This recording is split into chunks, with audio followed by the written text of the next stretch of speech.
I signed the custody papers and thought it was over. Then my ex's wife texted, "We decided." I opened my daughter's dance emails and saw what she called herself. It wasn't even a dramatic email. That was the part that made it worse. There were no threats. No insults. Just a neat message from the dance studio in Charlotte about enrollment forms, payment deadlines, and parent approval. Except I wasn't copied on the original email. Matthew was. Amanda was. And in Amanda's message to the studio, she had introduced herself as one of Emily's parents. Not stepmother. Not Matthew's wife. A parent. I sat at my kitchen table with my laptop open, Ryan's half-finished cereal bowl beside me, and Emily's purple backpack hanging on the chair across from me. The house was quiet in that strange after-school drop-off way, where everything still looks like your kids are about to run back in, but they don't. I read the email once. Then again. Then a third time. And all I could think was, you do not get to do this. Not after everything. Not after walking into my marriage through the back door, smiling at my children like you hadn't helped break their home, and then deciding the next logical step was to take a piece of my motherhood too. I wish I could say I stayed calm because I was mature. The truth is I stayed calm because I was past the kind of anger that makes you yell. I had moved into that cold, quiet place where you stop shaking and start documenting. So I forwarded the email to myself. I saved it. I took screenshots. Then I opened the custody agreement I had once signed with trembling hands and searched for the section about decision-making. Legal custody. Education. Extracurricular activities. Medical decisions. 2 parents. Me and Matthew. Not Amanda. I sat there for a long time with my hand over my mouth, trying not to cry, because I knew the second I responded, they would say I was bitter. They would say I was jealous. They would say I couldn't move on. That had become their favorite story about me. The bitter ex-wife. The woman who couldn't accept the new family. The problem. Nobody wanted to talk about how the new family started. 3 years earlier, I was standing by the kitchen sink rinsing a Paw Patrol cup when my whole marriage ended on an iPad. Matthew had connected his phone to Emily's tablet so she could play a game while I made dinner. She was sitting at the counter, kicking her feet against the stool, when notifications started dropping down from the top of the screen. At first, I saw only a heart. Then Amanda's name. Then the message. "I can still smell you on my sweater." My daughter looked up and asked why Daddy's work friend was sending hearts. That is the part people never understand unless they've been betrayed with children in the room. You don't get the luxury of falling apart right away. You don't get to scream. I took the iPad gently from Emily's hands and told her the game was glitching. I gave her my phone instead. Then I walked into the pantry, closed the door, and read enough messages in 10 seconds to know my marriage was dead. Hotel names. Lunch breaks. Little jokes about me. Plans. Photos I wish I had never seen. Amanda was not confused. She was not misled. She knew about me. She knew about Emily and Ryan. She had met us at a bank holiday event. She had crouched down to ask Emily about her sparkly shoes. She had told Ryan he had the cutest smile. And then she went back to sleeping with their father. That night, I waited until the kids were asleep. I sat across from Matthew in the living room while he smiled at his phone like a teenager, and I asked him if he wanted to tell me the truth or if he wanted me to read his messages out loud. His face changed before he said a word. That was how I knew. Not from the messages. Not really. I knew from the way all the blood drained out of him. I knew from the way he looked at me like I had walked in on something private, as if I was the one who had crossed a line. He cried. Of course he cried. He said it just happened. He said he was lonely. He said Amanda understood parts of him I didn't anymore. He said he loved me but wasn't in love with me. I remember laughing once. Just once. Not because anything was funny, but because the words were so pathetic and familiar. People think betrayal comes with original speeches. It doesn't. It comes with the same tired lines everyone uses when they want to feel like the victim of their own choices. Then he said, "You have to understand, I never meant to hurt you." I said, "Then why did you keep doing it?" He had no answer for that. The divorce was not a dramatic war. In some ways, that made it uglier. Matthew didn't fight hard to stay. He fought to look decent. He wanted the clean version. He wanted the timeline blurred. He wanted people to believe our marriage had slowly faded and Amanda just happened to arrive after. I think he needed that story so he could live with himself. We split custody. The kids stayed with me during the school week. Matthew had every other weekend and one dinner night in the middle of the week. I hated the silence every time they left with him, but I never stopped them from going. I never told them the details. I never made them carry what he did. When Emily asked why Daddy didn't live with us anymore, I told her adults sometimes make mistakes that change a family, but she and Ryan were loved by both of us. When Ryan started wetting the bed after the separation, I washed sheets at 2 in the morning and told him it was okay. When Emily asked if Daddy left because she was too loud, I held her so tightly I could feel her ribs against my arms and told her no, never, not for 1 second. Matthew got to move into his new apartment and post pictures of coffee dates. I got nightmares, school forms, therapy bills, and 2 children looking at me like I had the power to put their family back together. 6 months after the divorce was final, Matthew introduced Amanda to the kids as his girlfriend. I knew she had been his girlfriend long before that. But I said nothing. I told myself the kids did not need my anger. I told myself that if Amanda was kind to them, I would swallow my pride until it cut me open. And honestly, at first, she played her part well. She packed Ryan's jacket when he forgot it. She sent Emily home with leftover cupcakes after a weekend at their house. She smiled at pickup. She said things like, "The kids were great this weekend," as if we were 2 normal women standing in a parking lot, not the wife and the affair partner trying to pretend history didn't exist between us. I was polite. Not warm. Not fake. Just polite. Then Matthew married her. That was when the tone changed. It started small. It always does. A text from Matthew's phone saying, "We noticed Ryan was really tired tonight. Maybe bedtime needs to be earlier at your house." Another one saying, "We think Emily has too much screen time lately." Then, we packed healthier snacks in Ryan's bag, so you can see what he likes. That one made me stare at my phone for a full minute. I replied only to Matthew. "Please contact me directly about parenting concerns." The next week, Amanda texted from her own number. "Hi Jennifer. I know things have been complicated, but I think it would be better for the kids if we could communicate directly. I'm part of their lives now, and I don't want everything going through Matthew." I didn't answer right away. I knew if I replied while angry, I would give them exactly what they wanted. They would take one sharp sentence and turn it into proof that I was unstable. So I waited.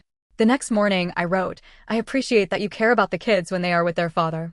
But parenting decisions and communication should remain between me and Matthew." Amanda sent back a paragraph. She said she helped with homework. She cooked dinners. She made sure they had clean clothes at their dad's house. She drove them to activities sometimes. She said it was hurtful that I treated her like a stranger when she was their stepmother. I read it twice and felt something ugly twist in my chest, because the unfair part was that some of what she said was true. She was not cruel to them. That would have been easier. If Amanda had been mean, lazy, cold, or careless, I could have hated her cleanly. But she remembered Emily liked strawberries. She knew Ryan hated socks with seams. She helped them make Mother's Day cards for me, which somehow made me feel worse, not better. She was kind enough to make me look unreasonable when I held a boundary. That was her gift. So I responded carefully. "You can be a positive adult in their lives without having equal authority. I am not stopping you from caring about them. I am saying legal and parenting decisions are between their father and me." She did not like that. A few days later, Matthew called while I was grading papers at the dining table. I could hear Amanda in the background before he stepped into another room. He said, "You really upset her." I said, "That's not my responsibility." He sighed like I was being difficult on purpose. "She's trying, Jennifer. You keep making her feel like an outsider." I stared at the stack of homework in front of me and thought about all the nights I had been an outsider in my own marriage while he texted her from our couch. I said, "She is not an outsider in your house. She is an outsider in legal decisions about my children. Those are different things." He said, "They're her family too now." I said, "They are her stepchildren. That matters. But it is not the same as being their mother." Then he said the thing that made me go still. "You're only acting like this because I chose her." For a second, I could not speak. Because what do you even say to that? How do you respond to someone who destroys your home, leaves you with the cleanup, and then acts like your pain is just jealousy? I said quietly, "You didn't choose her after me. You chose her while you were still lying beside me." He hung up. After that, Amanda stopped texting for a few weeks, but she found quieter ways to push herself in. Emily came home one Sunday and said, "Amanda says I should call her my bonus mom because stepmom sounds cold." I nearly dropped the laundry basket. I asked Emily how she felt about that. She shrugged and said, "I don't know." I told her I already have a mom. I went into the bathroom and cried with the shower running so the kids wouldn't hear. Not because of the phrase. Not exactly. But because I could see what was happening. Amanda wasn't just trying to be included. She wanted to be validated. She wanted the kids to help wash the stain off how she entered their lives. If they called her bonus mom, then maybe she wasn't the woman their father cheated with. Maybe she was just another loving parent. Maybe the story could become soft enough that nobody had to feel guilty. I told Matthew that night that Amanda needed to stop suggesting names to the kids. He said I was overreacting. He said it was just a sweet phrase. He said lots of blended families use it. I said, "Then let the kids decide that naturally. Don't coach them." He said, "You don't get to control what happens in my home." I said, "No, but I do get to object when your wife pressures our daughter to rename her role." He told me I sounded bitter again. That word became their shield. Bitter. It meant they never had to ask whether I had a point. Then came Emily's dance program. Emily had been taking dance for 2 years. Nothing intense. One class a week, a recital with too much glitter, and a teacher who somehow got 20 little girls to stand in a line without losing her mind.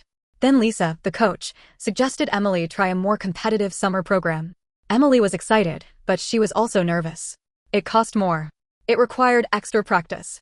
It meant weekend rehearsals, travel to small competitions, and a level of commitment I wasn't sure she wanted once the sparkle wore off. I told Matthew we needed to talk it through. For once, he agreed. We emailed back and forth. I said I wanted to ask Emily more questions without leading her. He said Amanda thought the structure would be good for her confidence. I ignored that part. Not because I didn't care what Amanda thought, but because I was tired of her being inserted into every sentence like a third signature line. Then one Thursday morning, Emily mentioned it while putting on her shoes. She said, Amanda said I'm probably doing the team because she and Dad think it'll be good. My hands froze on Ryan's lunchbox. I asked, she said that. Emily nodded. She said she emailed Miss Lisa. I felt that cold calm again. After drop-off, I called the studio. Donna at the front desk sounded confused and said Amanda had requested the forms and schedule. She said Amanda had identified herself as Emily's parent and copied Matthew on the email. Not me. I asked Donna to forward everything to me. That was the email I was reading at my kitchen table when this whole thing snapped into focus. Amanda had written, "Hello, I'm Emily's parent and her father, and I would like to move forward with the competitive program. Could you send the enrollment packet and payment breakdown? Her father and I." I could hear that sentence in my head like a door slamming. I emailed the studio first, because that was the cleanest thing to do. I wrote that Emily has two legal parents, Jennifer and Matthew, and that no enrollment, payment, schedule change, or activity commitment should be approved without consent from both of us. I asked them to update their records. Then I emailed Matthew. I kept it short. Amanda contacted the dance studio and represented herself as Emily's parent. This is not acceptable. Do not authorize extracurricular decisions without discussing them with me first. Amanda is not to contact schools, doctors, coaches, or activity providers as a decision-making parent. He called within 5 minutes. I did not answer. He called again. I still did not answer. Then Amanda texted. "You embarrassed me." That was all it said. 2 years of swallowed anger rose up so fast I had to put the phone down. I walked into the laundry room, shut the door, and breathed through my nose like I was trying not to be sick. Then I picked up the phone and typed, "You embarrassed yourself by overstepping." She replied almost immediately. "I am part of Emily's life whether you like it or not." I wrote, "You are part of her father's household. You are not her mother." Then I blocked her number. I know some people will say that was childish. Maybe it was. But I had spent years being careful while they walked all over every line I drew. Blocking her felt like locking a door in a house that still belonged to me. Matthew showed up that evening for his dinner night with the kids looking furious. He waited until Emily and Ryan ran to grab their backpacks, then said, "We need to talk." I said, "Not here." He lowered his voice. "You made Amanda cry." I almost laughed. Not because crying is funny, but because the unfairness of it was absurd. Amanda could help wreck my marriage, rewrite herself as family, impersonate a parent to my daughter's dance studio, and somehow I was supposed to feel bad because she cried. I said, "She contacted a studio pretending to have authority she does not have." He said, "She didn't pretend. She helps raise them."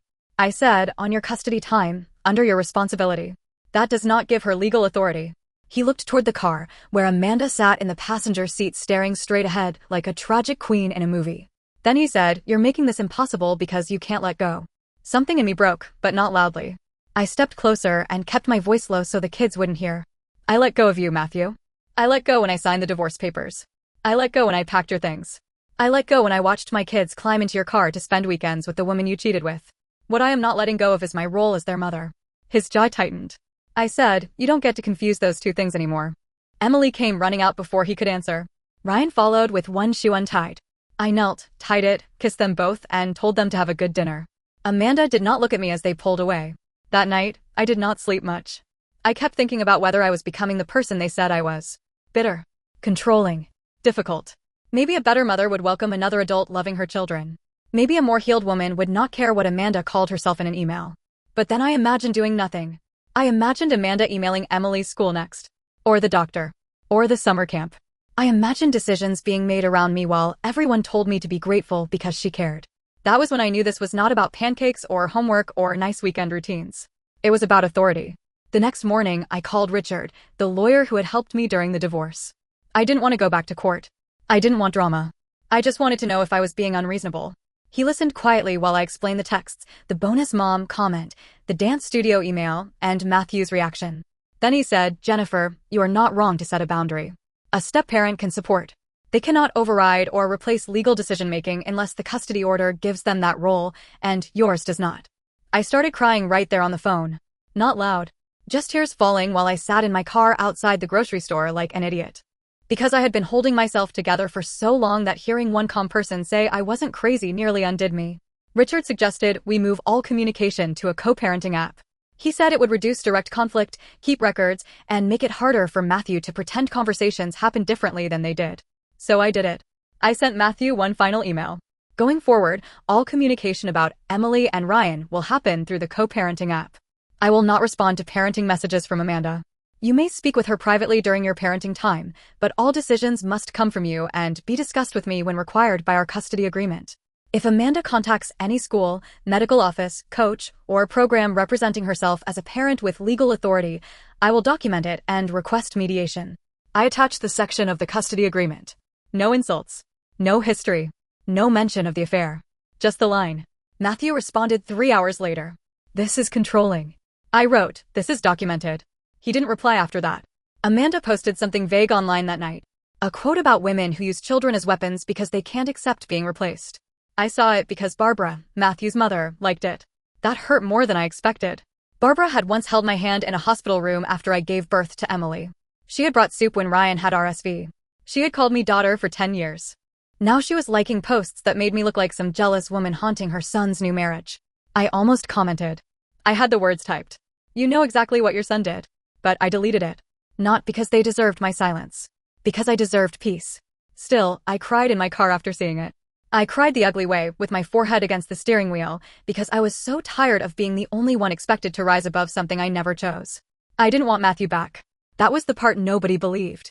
I didn't want him. I didn't miss being lied to. I didn't miss checking his face for guilt. I didn't miss sleeping beside someone who made me feel lonely in my own bed. What I missed was the version of my life before I knew people could smile at you while taking pieces of it. A few days later, Emily asked me if I hated Amanda.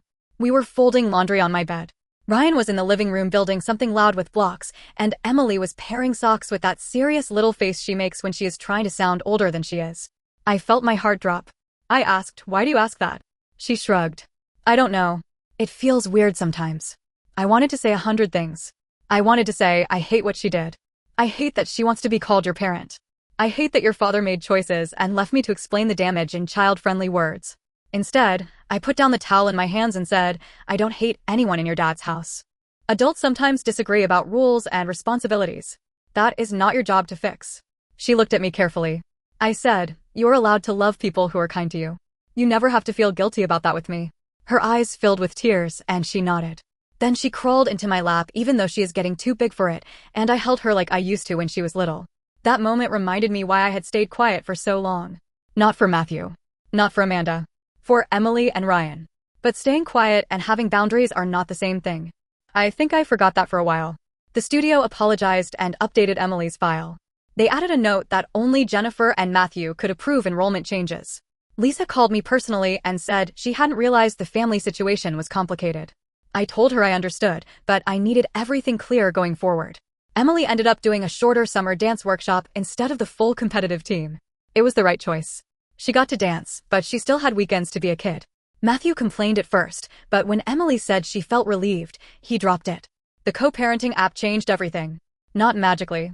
Matthew still found ways to be passive-aggressive. But he couldn't hide behind phone calls anymore. He couldn't claim I had said things I hadn't said. He couldn't put Amanda's words in his mouth as easily because everything had to be typed, saved, and time-stamped. Amanda went quiet. At least directly. I'm sure she still has opinions. I'm sure she still tells Matthew I'm bitter. Maybe she still thinks I'm punishing her. Maybe in her mind, she is the loving stepmother being rejected by the angry ex-wife. But she does not text me anymore. She does not email studios pretending to be Emily's parent. She does not get to make decisions in my name. That is my calm victory. Not revenge in the loud way people imagine. No public fight. No dramatic court scene. No speech where everyone claps. Just a mother drawing a line and finally refusing to apologize for it. And if I'm being honest, I'm still not fully healed. I still flinch sometimes when Emily mentions something Amanda bought her.